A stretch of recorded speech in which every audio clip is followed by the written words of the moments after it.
నేటి నుంచి AP assembly సమావేశాలు ప్రారంభం కాబోతున్నాయి. 3 రోజుల పాటు ఈ సమావేశాలు జరగబోతున్నాయి. తొలుత ప్రోటెం స్పీకర్ నియామకంపై అసెంబ్లీ కార్యదర్శి ప్రకటన చేస్తారు. ఎమ్మెల్యేలందరితో కూడా ప్రోటెం స్పీకర్ గోరంట్ల బుచ్చయ్య చౌదరి ప్రమాణ స్వీకారం చేయించబోతున్నారు. ముందుగా ముఖ్యమంత్రి చంద్రబాబు, ఆ తర్వాత డిప్యూటీ సీఎం పవన్ కళ్యాణ్ ప్రమాణ స్వీకారం చేస్తారు. అనంతరం సభ్యులు ప్రమాణ స్వీకారం చేసి రిజిస్టర్స్లో సంతకాలు చేస్తారు. మాజీ సీఎం జగన్ సాధారణ సభ్యుడిగానే ప్రమాణ స్వీకారం చేయబోతున్నారు.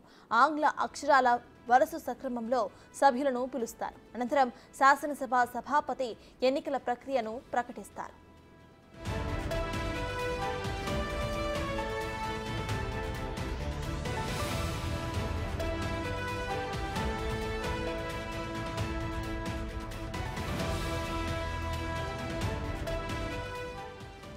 మొదటిసారి అసెంబ్లీలో 80 మంది ఎమ్మెల్యేలుగా అడుగు పెడుతున్నారు.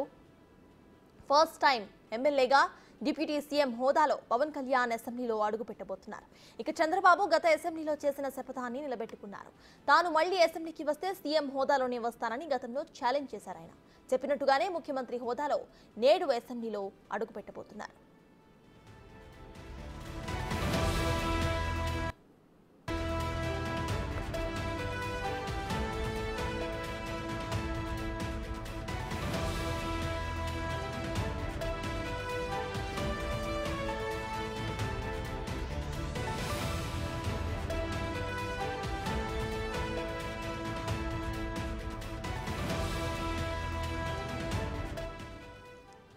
ఇవాళ అసెంబ్లీ జరగబోతుంది. ఈ విషయంపై పూర్తి డీటెయిల్స్ మా ప్రతినిధి మల్లికార్జున్ అందిస్తారు. మల్లికార్జున్, సతాజ్ ఏదైతే ఉందో ఏపీ అసెంబ్లీ సమావేశాలు కూడా ఈరోజు ప్రారంభం కాబోతా ఉన్నాయి. 2 రోజుల పాటు కూడా ఏపీ అసెంబ్లీ సమావేశాలు నిర్వహించబోతా ఉన్నారు. ఉదయం 9:45 ఏపీ అసెంబ్లీ ప్రారంభం కాబోతా ఉంది. టీడీపీకి సంబంధించి ఎన్డీఏకి సంబంధించి 164 మంది ఎమ్మెల్యేలు కూడా ప్రమాణ స్వీకారం చేయబోతా ఉన్నారు. ఎవరైతే సీనియర్గా ఉంటారో 7 సార్లు ఎమ్మెల్యేగా గెలుపొందిన బుచ్చి చౌదరిని ప్రోటెం స్పీకర్గా నిన్న ప్రమాణ స్వీకారం చేయించడం జరిగింది. ఆయన 174 మంది ఎమ్మెల్యే అంటే వైసీపీ తరఫు నుంచి గెలుపొందిన ఎవరైతే ఉన్నారో 11 మంది ఎమ్మెల్యేలతో కూడా ఆయన ప్రమాణ స్వీకారం చేయబోతా ఉన్నారు. మొత్తం 174 మంది ప్రమాణ స్వీకారం ఈరోజు అయితే జరగబోతా ఉంది. ఈ ప్రమాణ స్వీకారం ముగిసిన తర్వాత స్పీకర్కు సంబంధించిన అనౌన్స్మెంట్ చేయబోతా ఉంటారు. స్పీకర్గా ఎవరిని ఎన్నుకునే వాళ్ళపై నోటిఫికేషన్ అయిపోతా ఉన్నారు. స్పీకర్ని ఎన్నుకున్నదానికి నోటిఫికేషన్ వాళ్ళు ఇచ్చిన తర్వాత రేపు స్పీకర్ ఎన్నిక అనేది జరగబోతా ఉంది. దానికంటే ముందు అసెంబ్లీకి సమావేశాలకు సంబంధించి చంద్రబాబు నాయుడు ఈరోజు అసెంబ్లీలో అడుగు పెట్టబోతా ఉన్నారు. ముఖ్యమంత్రి హోదాలోనే అడుగు పెడతానని కూడా ఆయన చెప్పడం జరిగింది. అందులో భాగంగా కూడా ముందుగా టీడీపీ నేతలు అందరూ కూడా వెంకటపాలెంలో ఉన్న ఏదైతే ఎన్టీఆర్ స్టాచ్యూ ఉందో ఎన్టీఆర్ స్టాచ్యూ దగ్గరికి వచ్చి ఆయనకి రివాల్వర్ అర్పించిన తర్వాత అసెంబ్లీకి కూడా వెళ్ళబోతా ఉన్నారు. మొదటిసారిగా దాదాపుగా 80 మందికి పైగా ఎమ్మెల్యేలు కూడా అక్కడ అసెంబ్లీలో అడుగు పెట్టబోతున్న పరిస్థితి కూడా కనిపిస్తూ ఉంది. అందులో భాగంగా ముందుగా ఇక్కడ ఎవరైతే చంద్రబాబు నాయుడు వచ్చి ఇక్కడ టీడీపీ నేతలు చంద్రబాబు నాయుడు అందరూ కూడా వచ్చిన తర్వాత ఎన్టీఆర్కు ముందు 9 గంటల సమయంలో కూడా నివాళులు అర్పించిన తర్వాత డైరెక్ట్గా ఏడు నుంచి అసెంబ్లీకి కూడా వెళ్ళబోతున్న పరిస్థితి కూడా కనిపిస్తూ ఉంది.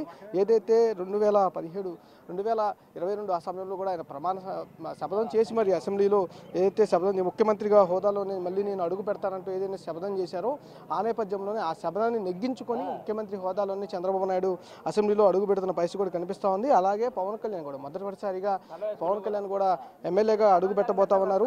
ముందుగా ప్రమాణ స్వీకారానికి సంబంధించి చూసుకుంటే కనుక assembly house of the leader ఎవరైతే ఉన్నారో చంద్రబాబు నాయుడు ముందుగా ప్రమాణ స్వీకారం అయితే చేయబోతా ఉన్నారు. తర్వాత డిప్యూటీ సీఎంగా ఉన్న పవన్ కళ్యాణ్ ప్రమాణ స్వీకారం చేస్తారు. తర్వాత మిగిలిన ఎవరైతే 23 మంది మంత్రులు ఉన్నారో వాళ్ళు ప్రమాణ స్వీకారం అయితే కొనసాగబోతా ఉంది. వాళ్ళ ప్రమాణ స్వీకారం అయిపోయిన తర్వాత ఇటు మిగిలిన మహిళలకు సంబంధించిన సభ్యులు ఏదైతే ప్రమాణ స్వీకారం అనేది ఉంటుంది. దాని తర్వాత ఎవరైతే ఉంటారో ఆల్ఫాబెటికల్ ఆర్డర్లో కూడా ప్రమాణ స్వీకారం అనేది జరగబోతా ఉంది. ఇటు వైసీపీకి ప్రతిపక్ష హోదా కూడా లేని కారణంగా ఆల్ఫాబెటికల్ ఆర్డర్లో కూడా మాజీ ముఖ్యమంత్రి జగన్మోహన్ రెడ్డి ప్రమాణ స్వీకారం అయితే జరిగే అవకాశం కనిపిస్తూ ఉంది. ఇది మొత్తం ఈ రోజు మొత్తం కూడా ప్రమాణ స్వీకారం అంటే ముందుగా 9:46 అసెంబ్లీ అనేది ప్రారంభం కాబోతా ఉంది. దానికి సంబంధించి ప్రోటెం స్పీకర్ని అనౌన్స్ చేస్తారు. ప్రోటెం స్పీకర్గా ఇప్పటికే ఎన్నుకున్న బుచ్చయ్య చౌదరి అక్కడికి వచ్చి సీట్లో కూర్చున్న తర్వాత ఆ తర్వాత ప్రమాణ స్వీకారం అనేది ఎమ్మెల్యేల ప్రమాణ స్వీకారం అనేది కొనసాగబోతా ఉంది. ఎమ్మెల్యేల ప్రమాణ స్వీకారం అయిపోయిన తర్వాత స్పీకర్కి సంబంధించి ఎవరినైతే స్పీకర్గా ఎన్నుకోవాలనుకుంటున్నారో వాళ్ళకి సంబంధించి అనౌన్స్మెంట్ చేస్తారు.